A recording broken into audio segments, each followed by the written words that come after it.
You're listening to the Connection Care Community Podcast, a podcast designed to help you understand your body more deeply and feel more confident navigating your hormones, cycle, and fertility. Each episode offers grounded, research-informed guidance and integrative tools to support hormone health, embodied awareness, and informed choice. If you're seeking clarity, connection, and a more trusting relationship with your body, you're in the right place. Let's dive in. Here's your host, the founder of Connection Care Therapy, Majida. Hello and welcome to the Connection Care Community Podcast. My name is Majida, and today we'll be talking about endometriosis, more specifically endometriosis and trauma. This is a topic that I am going to work to approach carefully because discussions around trauma, and especially around trauma and its intersection with reproductive health, can very easily slide into oversimplification or worse, blame. And that's not at all what this is about. Endometriosis is usually discussed in terms of tissue and hormone health and surgical findings. It's less often that we talk about it in terms of endurance. Not endurance as grit or strength, but endurance as what the body does when pain is persistent or explanations are scarce or when care is delayed. For some people with endometriosis, the condition doesn't just arrive on its own. It oftentimes can unfold for many alongside symptoms that were minimized, that were normalized, and that were misunderstood. And over time, the experience of that can leave an imprint, not just emotionally, but physiologically.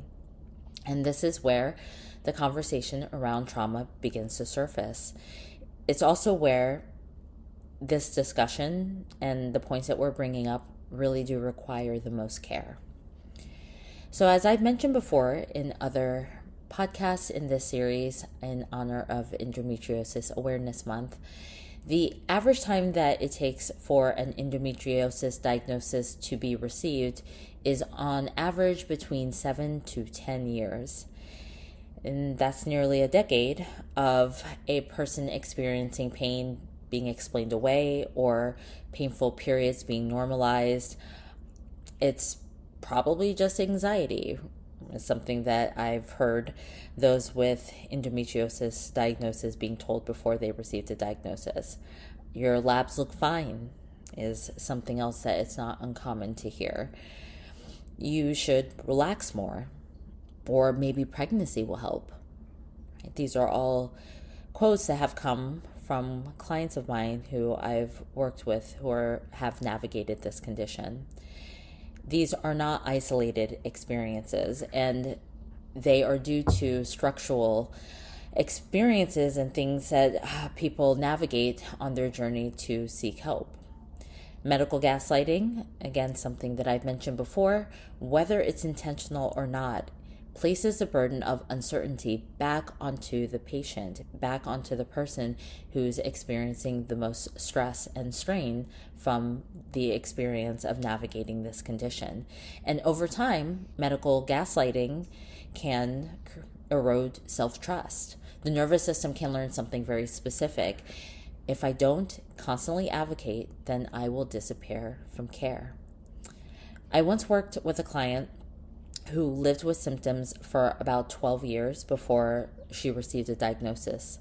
And that was 12 years with 8 different doctors, a variety of diagnoses from IBS, anxiety, stress, psychosomatic pain, just bad cramps. And over time, this client learned to minimize herself. She began to question whether the pain was actually bad enough to even mention. She apologized for taking up space and taking up time in her actual appointments. And she would oftentimes utilize language that was softening the experience because she didn't want to be seen as being difficult. So by the time that she was finally diagnosed through laparoscopy, her nervous system was braced for dismissal. Even when her symptoms were actually being validated, she would instinctively pull back and say things like, maybe it's not that bad, or maybe I just need more rest and then the pain won't be as intense as it is. instead of being present with what her experience was in that moment, she was always trying to soften the experience so that she wouldn't be seen as burdensome or difficult or dismissed by others. And that experience alone was deeply, deeply, deeply physiologically and psychologically stressful.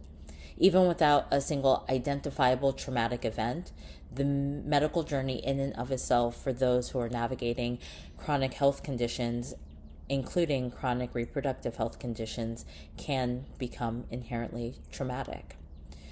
So in recent years, researchers have begun to examine the link between endometriosis and chronic stress exposure, including topics like higher rates of childhood adversity, prolonged experience to psychosocial stress, adverse life experiences. It's really important here to be very precise.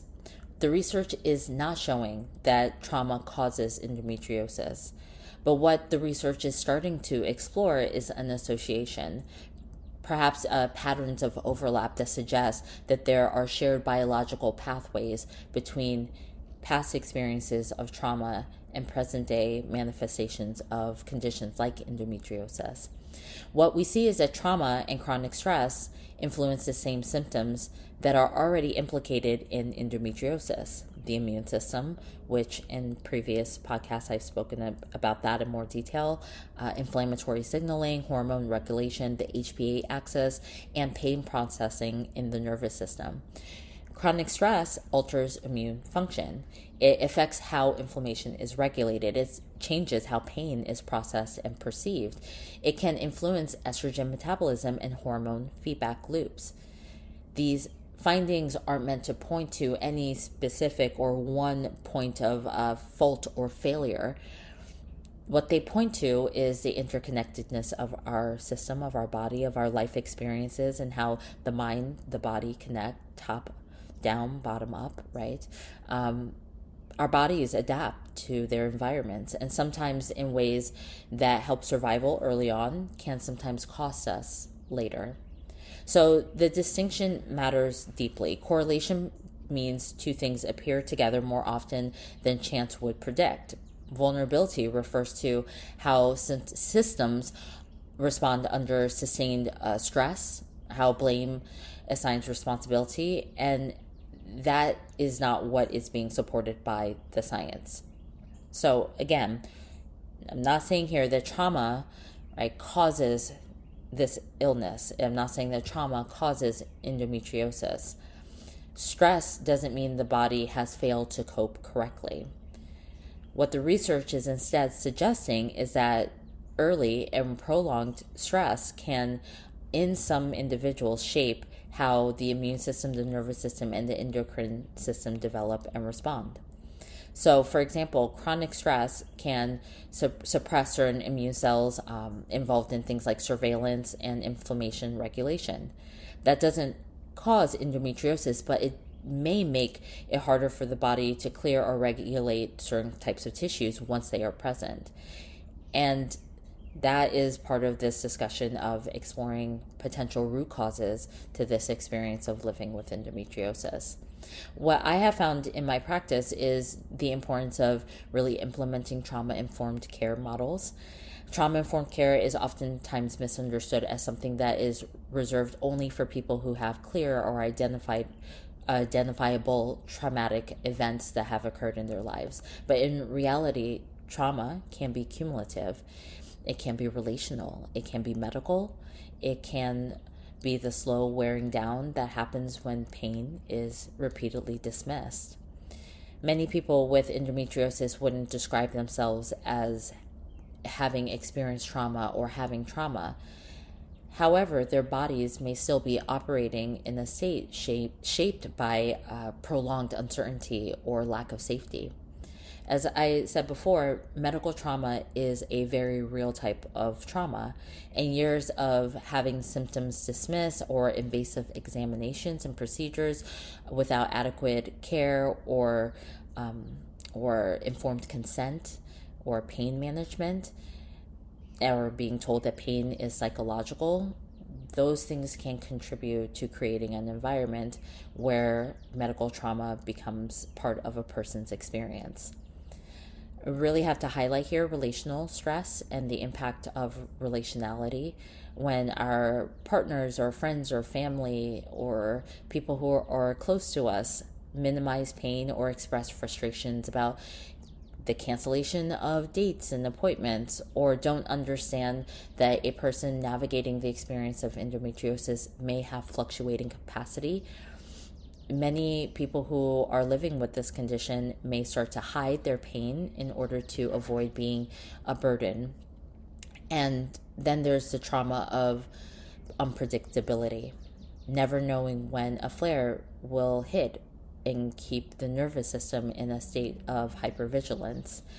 A person who is living with a condition like endometriosis and the unpredictability that that condition can bring may scan their body constantly, may overplan or overprepare, or may experience a state of never fully being able to rest. So trauma-informed care doesn't require any kind of story. What it does require is being in a container where there is attunement.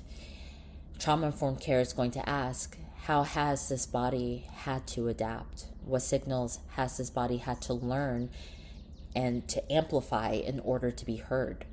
And trauma-informed care would also ask, what would safety look like now, not in theory, but in actual practice for a person navigating the experience of endometriosis? So when endometriosis is approached through a trauma-informed lens, I truly believe that care becomes something that is much more empowering, supportive, collaborative, oftentimes slower, and fundamentally more humane. This is creating a space where choice matters, where consent is ongoing, where the nervous system is considered alongside and as just as important as hormones and conversations about inflammation. This might look like pacing interventions instead of putting forth a bunch of overwhelming protocols. This might also look like explaining the why and providing exquisite, I would offer, informed consent behind every recommendation. This might look like recognizing that a body in chronic sympathetic activation won't oftentimes respond optimally to many treatments. This also looks like validating fatigue and brain fog and gut issues and emotional sensitivity as far as part of the full picture of a person's experience. So this approach is not about replacing medical or surgical care.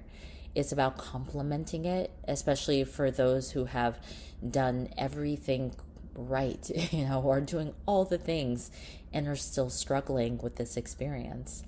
For many, this may be the first time their experience starts to make sense, right? When you actually have been met with through a trauma-informed lens and through a personalized sense of care. This can be for many the first time that they actually feel met, that their experience starts to make sense, and that they stop feeling reduced. So I want to share, as before we close out today, another client story as to what this can actually look like in real life. I had a client who some time ago came to me. She was navigating stage 3 endometriosis after about 11 years of experiencing symptoms. The client had had 2 surgeries. Pain had improved, but it was still present. And her fatigue, this was a big one, fatigue and anxiety were almost debilitating at this point for this client. And so because of my background in both mental health care and support, as well as hormone health and fertility conversations and what have you, the way that my practice intersects, this client ended up coming and working with me. And what we found was that the client had a history of childhood trauma that has now was stacked on top of that was years of dismissal.